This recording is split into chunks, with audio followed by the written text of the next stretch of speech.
Di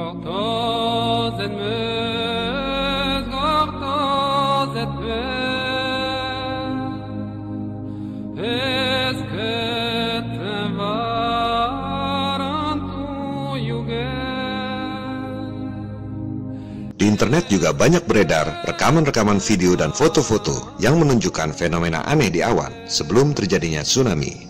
Persepsinya itu adalah HAARP ditembakkan ke atmosfer menyebabkan awan berbentuk aneh kemudian terjadi tsunami. Tapi dalam pemahaman saya tidak begitu. Kalau mau bikin gempa, HAARP-nya ya diarahkan ke tanah, bukan ke atmosfer. Kalau mau bikin tsunami, HAARP-nya diarahkan ke laut, bukan ke atmosfer. Sebaliknya, kalau mau bikin hujan, topan badai, halilintar, barulah HAARP diarahkan ke atmosfer. Itu pun masih ada pertanyaan yang lebih mendasar. Apakah sudah ada daya listrik yang begitu besar untuk merekayasa bencana alam? Dan sumber energinya dari mana? Oleh sebab itu, saya tidak melihat fenomena aneh di angkasa itu sebagai akibat senjata HAARP untuk membuat bencana tsunami. Sebaliknya, fenomena bentuk awan yang tidak natural itu mengarah pada hal lain yang lebih nyata bahayanya, yaitu chemtrails dan Bluebeam Project.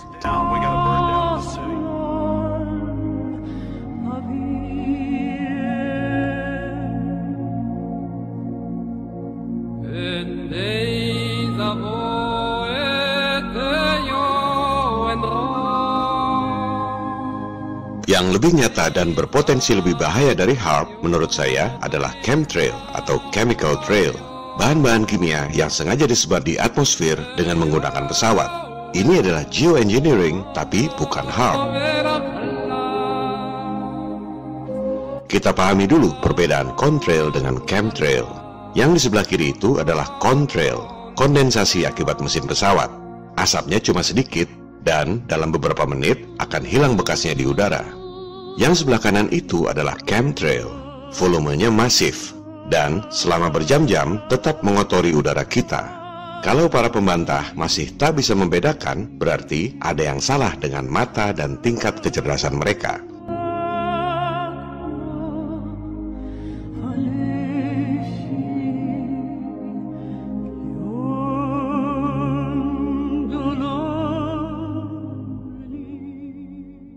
These long white lines that are left in the sky after a jet flies through the air. Is there any truth to the theory that there's chemicals that are released by the government? Absolutely not. They are very much conspiracy theories.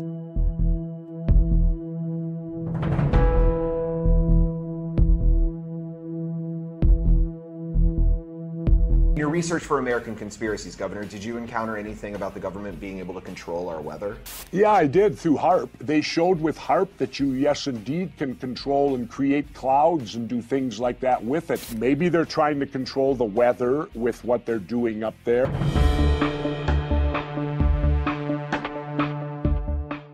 But to be poisoning us and to be putting things in the air that are ultimately going to harm us, aren't they likewise harming themselves? Jadi, mana yang benar? Chemtrail adalah normal dan tidak berbahaya, seperti kata para pembantah, atau semprotan bahan-bahan kimia berbahaya, seperti yang dikemukakan para pencari kebenaran? Kita langsung saja pada kesimpulannya. Pertama, penggunaan senjata kimia lewat udara bukanlah barang baru. Orang sudah melakukannya sejak Perang Dunia Pertama. Kemudian terus digunakan pada Perang Dunia Kedua, Perang Vietnam, dan lain-lain. Chemical weapons can be both powerful and terrifying.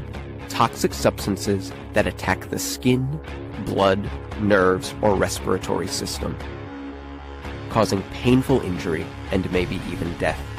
It's estimated that during World War I, chemicals like mustard gas injured 1 million soldiers and killed 100,000. Often in horrible, painful ways. However, countries were still making the weapons, setting the stage for incidents like the US's use of Agent Orange in Vietnam in the 60s. Kedua, berdasarkan data-data rahasia yang sudah boleh dipublikasikan karena kadaluarsa, atau istilahnya declassified berdasarkan Undang-Undang Kebebasan Informasi, militer Amerika terbukti meracuni rakyatnya sendiri dengan senjata kimia dari udara. This next story is so unbelievable, we didn't think it could possibly be true. But after receiving thousands of records and declassified reports from the Army, it's confirmed that during the Cold War, the United States military conducted secret tests on unsuspecting people in the city of... Ketiga, kesaksian Kristen Megan, mantan personalia Angkatan Udara Amerika, bahwa militer Amerika menyemprotkan bahan-bahan kimia berbahaya alias chemtrail lewat pesawat udara. I was in the Air Force on active duty for 9 years, and I worked in bioenvironmental engineering. I started noticing things. I started noticing large quantities on the system where I would approve chemicals. When I started asking questions, I slowly became demonized. A couple years passed after that when I asked again and people realized I was kind of being more vocal about it on social media.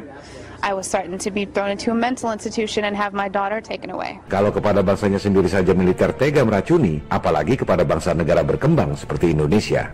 Soal bahaya chemtrail ini pernah pula diungkap di PBB oleh Presiden Koalisi Ketahanan Agrikultur. Weather modification programs, experimental ones done by private companies, done by the United States government, done by states across the United States are underway. There's more than 50 of them in operation across the United States. Ya, namanya juga PBB, kaki tangan elit global. Laporan-laporan itu tidak ditindaklanjuti.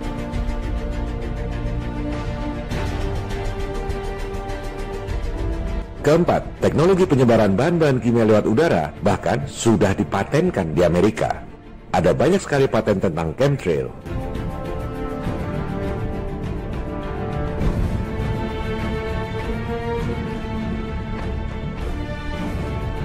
Contohnya ini, bukti paten di Amerika bahwa chemtrail yang disemprot ke udara itu berisi aluminium oxide, bahan kimia beracun yang bahkan bisa dijadikan bahan peledak.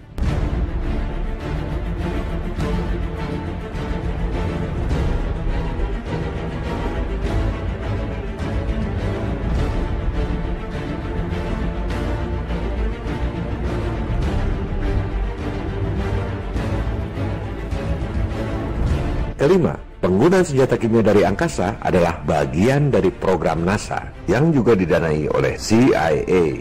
Which, as I understand, was mostly funded by the CIA.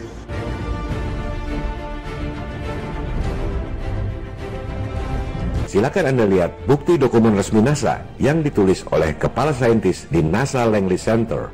Jelas sekali ditulis isu-isu strategis masa depan, garis miring peperangan masa depan. Coba baca isinya. Senjata debu mikro yang disebarkan sebagai aerosol dan dihisap ke paru-paru. Pakai tambahan lagi, senjata kelas mutakhir seutuhnya yang legal. Masih berpikir NASA adalah lembaga sains yang bertugas menghibur Anda dengan temuan-temuan angkasa luar? Kejahatan NASA bukan cuma nipu Anda dengan ilusi bumi bola, tapi NASA memang berencana untuk meracuni paru-paru Anda dengan senjata debu mikro yang disebar lewat aerosol.